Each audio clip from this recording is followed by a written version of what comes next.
Who's there? Banana. Banana who? Baby banana.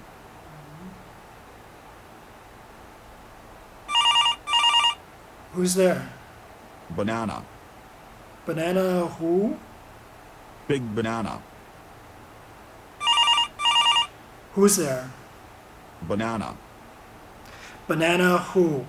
Beautiful banana.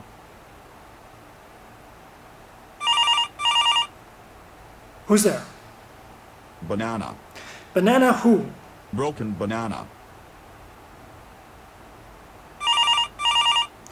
Let me guess. Banana? No. Orange. Orange? Orange who? Orange, you glad I didn't say banana again?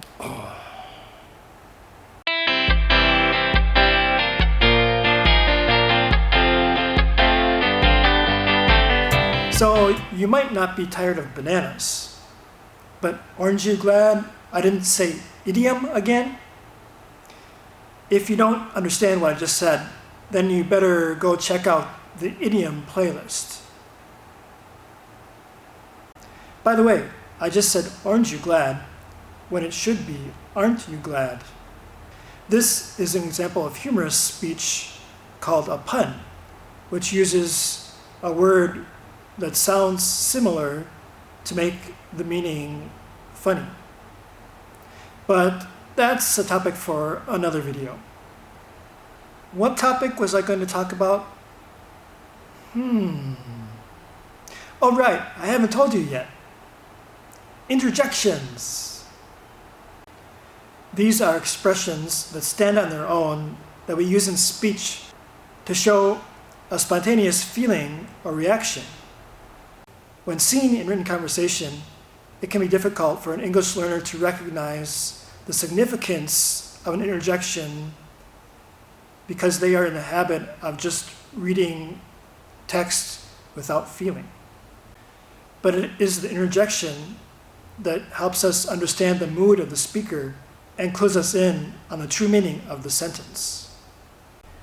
Let's look at an example. If we just read the words in a normal tone of voice, we don't really get a feeling for the danger that's being expressed.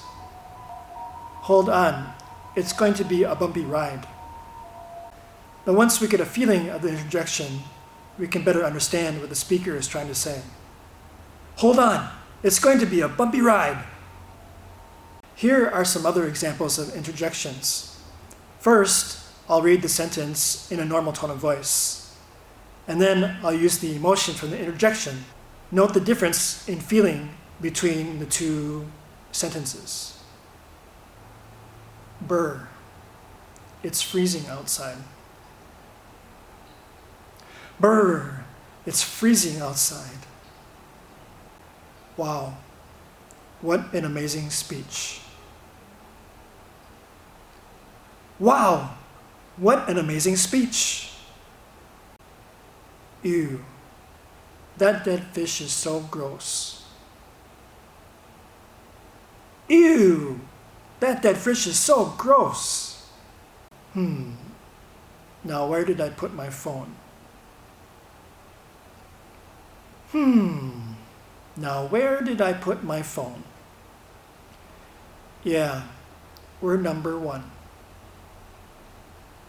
Yeah, we're number one!